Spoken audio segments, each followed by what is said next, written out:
आज हम लोग दूसरा पार्ट देखेंगे। इसके पहले पार्ट का अध्ययन कर चुके हैं।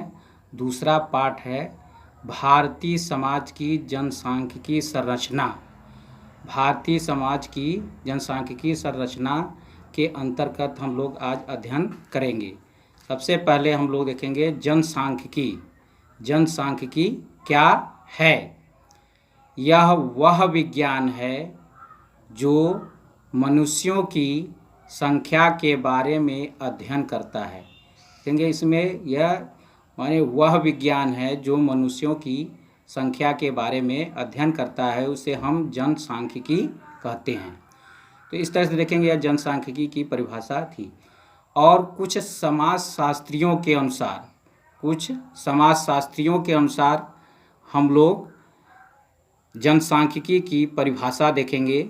सबसे पहले जो समाजशास्त्री थे सोरोकिन के अनुसार जनसांख्यिकी वह विज्ञान है जो किसी समाज की जनसंख्या के आकार, घनत्व तथा इसमें होने वाली वृद्धि अथवा कमी से संबंधित परिवर्तनों को स्पष्ट करता है।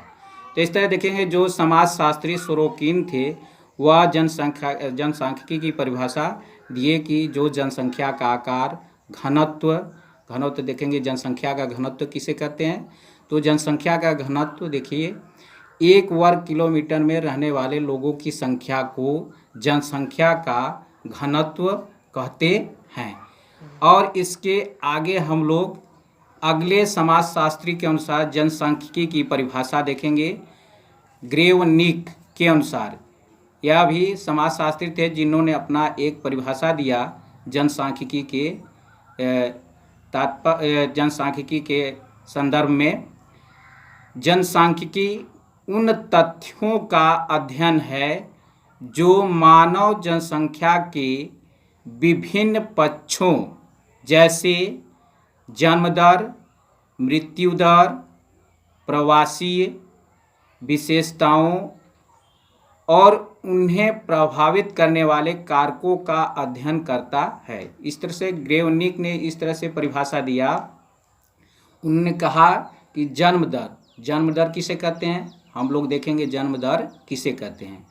जन्म दर प्रति 1000 व्यक्तियों के पीछे जन्म लेने वाले लोगों की संख्या को जन्म दर कहते हैं।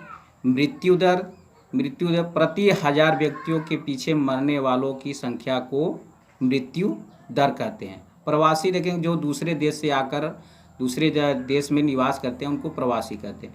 तो ग्रेवनिक समाजशास्त्री ने इन्होंने ऐसा कहा कि ये सभी कारक हैं जो कि जनसंख्या या जनसांख्यिकी या जनसंख्या को प्रभावित करने वाले कारक। तो इस तरह से हम लोग समाजशास्त्रियों के अनुसार भी जनसांख्यिकी की परिभाषा देख चुके। अब हम लोग अगले टॉपिक पर चलेंगे, भारत में जनसंख्या विस्फोट। देखेंगे भारत में जनसंख्या विस्फोट। जब देश की जनसंख्या वहाँ पर उपलब्ध प्राकृतिक संसाधनों की तुलना में अधिक बढ़ जाती है तब उस स्थिति को जनसंख्या विस्फोट अथवा अति जनसंख्या की संज्ञा दी जाती है। तो इस तरह देखेंगे जनसंख्या विस्फोट क्या है। जनसंख्या विस्फोट या जनसंख्या वृद्धि दोनों एक ही चीज़ है।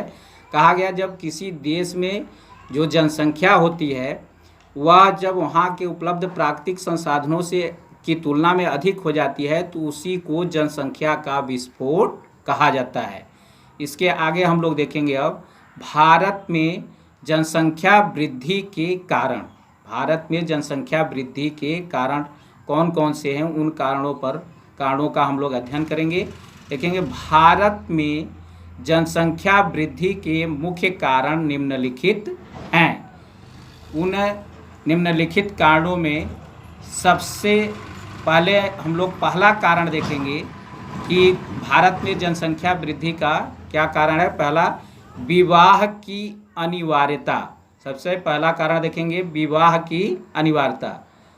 भारतीय धार्मिक विश्वासों तथा संस्कारों के कारण सभी स्त्री पुरुषों के लिए विवाह अनिवार्य माना जाता है। इस विश्वास के कारण सभी स्त्री पुरुष विवाह करके बच्चों को जन्म देते हैं। इससे इससे जन इससे जनसंख्या में निरंतर वृद्धि होती रहती है। तो यह जनसंख्या में वृद्धि के पहला कारण हम लोग देख लिए कि यहाँ विवाह की अनिवार्यता है, जिसके कारण भी जनसंख्या में वृद्धि निरंतर हो रही है। अगले कारण की तरफ हम लोग बढ़ेंगे। अगला कारण देखेंगे धार्मिक विश्वास। दूसरा जो कारण है जनसंख्या वृद्धि का वह है धार्मिक विश्वास।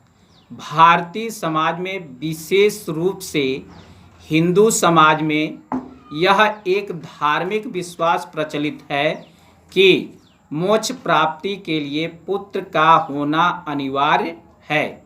इस विश्वास के कारण बहुत से दंपति पुत्र की लालसा में अनेक बच्चों को जन्म देते हैं।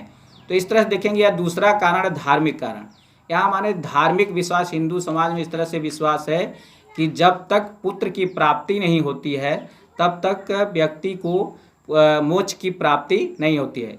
इसी पुत्र के चाह में वह अनेक बच्चे को जन्म दे देते हैं। यह भी एक कारण है जिसके वजह से हमारे देश की जनसंख्या निरंतर बढ़ रही है। अगले कारण की तरफ हम लोग बढ़ेंगे। अगला जो कारण है अशिक्षा।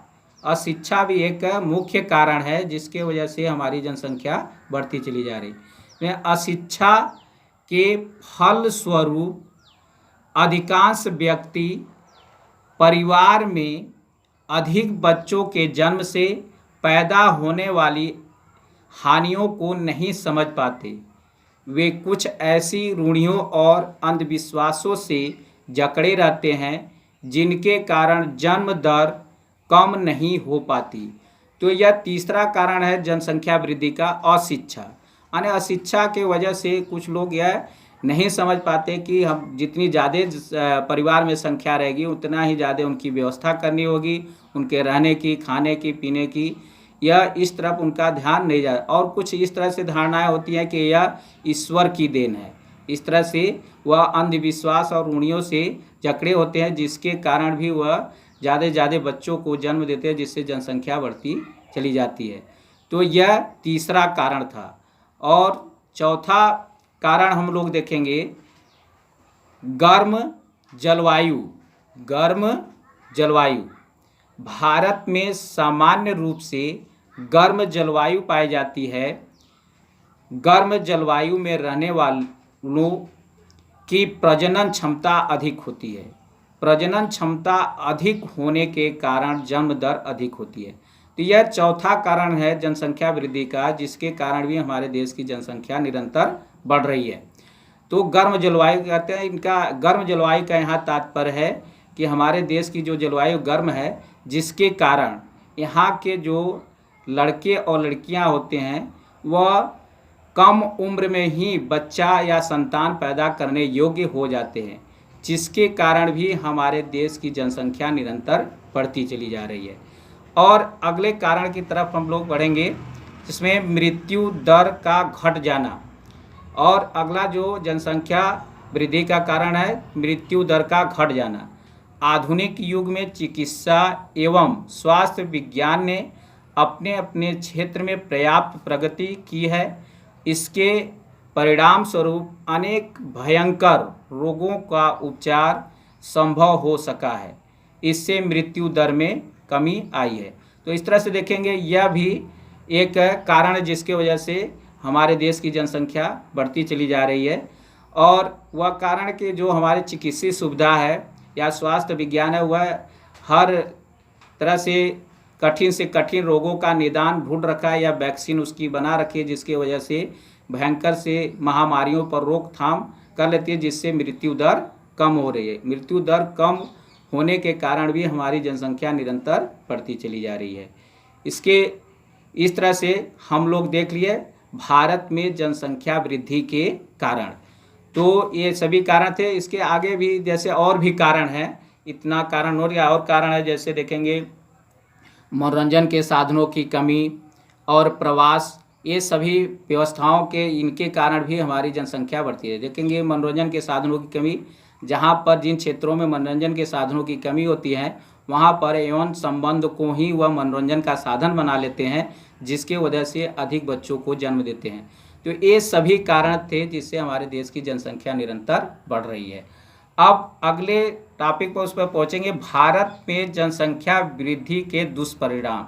यानी देखेंगे जनसंख्या वृद्धि के कारण कौन कौन सी समस्याएं उत्पन्न होती हैं, उन समस्याओं के बारे में हम लोग अध्ययन करेंगे। देखिए, इसमें भारत में जनसंख्या वृद्धि के दुष्परिणाम निम्न हैं, जो इस प्रकार हैं। उस तरह से हम लोग देखेंगे जो दुष्परिणाम है जनसंख्या वृद्धि के। सबसे पहला उसमें समस्या जो उत्पन्न होती है, जनसंख्या वृद्धि से भारत में निर्धनता में वृद्धि हुई है। लेकिन सबसे पहले जो हमारे देश में समस्या आती है निर्धनता, गरीबी, यानी इसके कारण गरीबी में वृद्धि हुई है। दूसरा देखेंगे जनसंख्या वृद्धि के कारण भारत में बेरोजगारी बढ़ी है। यानी देखेंगे जनसंख्या निरंतर बढ़ने के कारण हमारे देश के सामने बेरोजगारी की समस्या भी बढ़ी है। तीसरे कारण की तरफ देखेंगे, तीसरी समस्या जनसंख्या वृद्धि के कारण भारत में कुपोषण की समस्या में वृद्धि हुई। इस तरह देखेंगे जब ज़्यादा संख्या हो जाती है तो उनके खाने पीने की व्यवस्था भी सही ढंग से नहीं हो पाने के कारण वो कुपोषण के शिकार भी हो जाते हैं। तो इस तरह से कुपोषण की समस्या भी हमारे देश में बढ़ी है। अगली समस्या देखेंगे पारिवारिक विघटन भी जनसंख्या वृद्धि का कारण।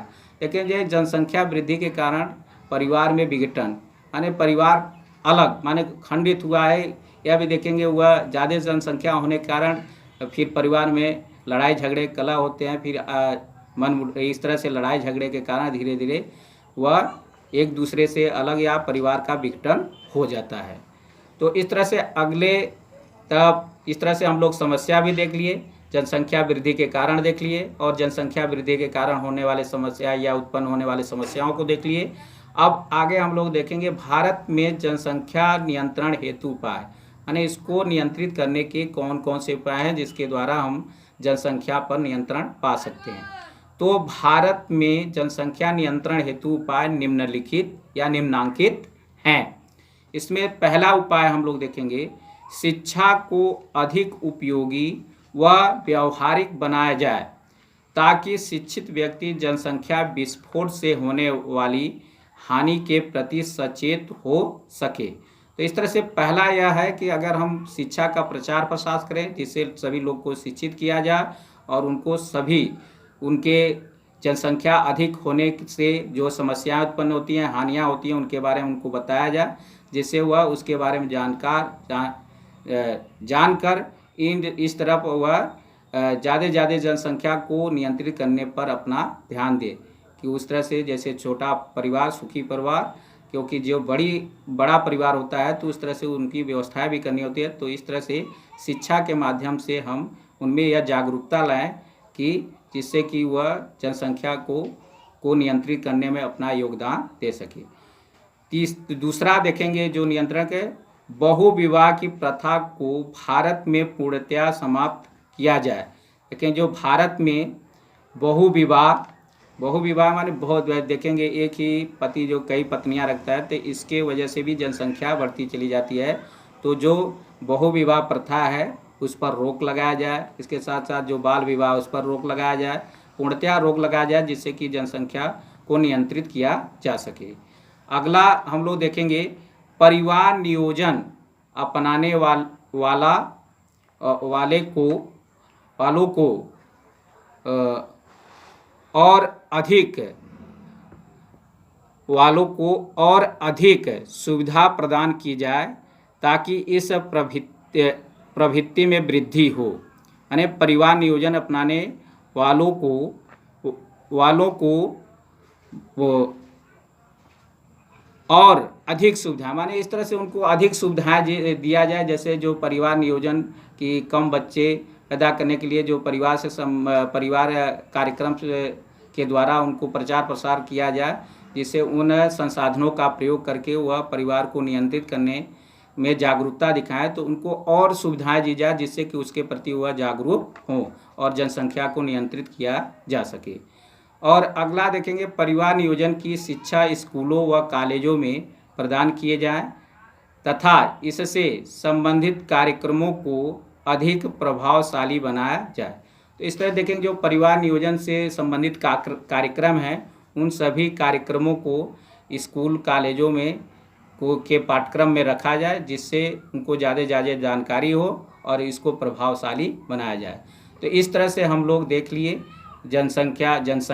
जनसांख्यिकी के विषय में, और फिर उसकी परिभाषा देख लिए, फिर भारत में जनसंख्या वृद्धि के कारण देख लिए, और जनसंख्या वृद्धि से उत्पन्न समस्याओं को देख लिए, और फिर जब उन जनसंख्या को नियंत्रित करने के उपाय। इस तरह से आज इसी टॉपिक के साथ इतना, फिर अगले दिन हम लोग दिखेंगे।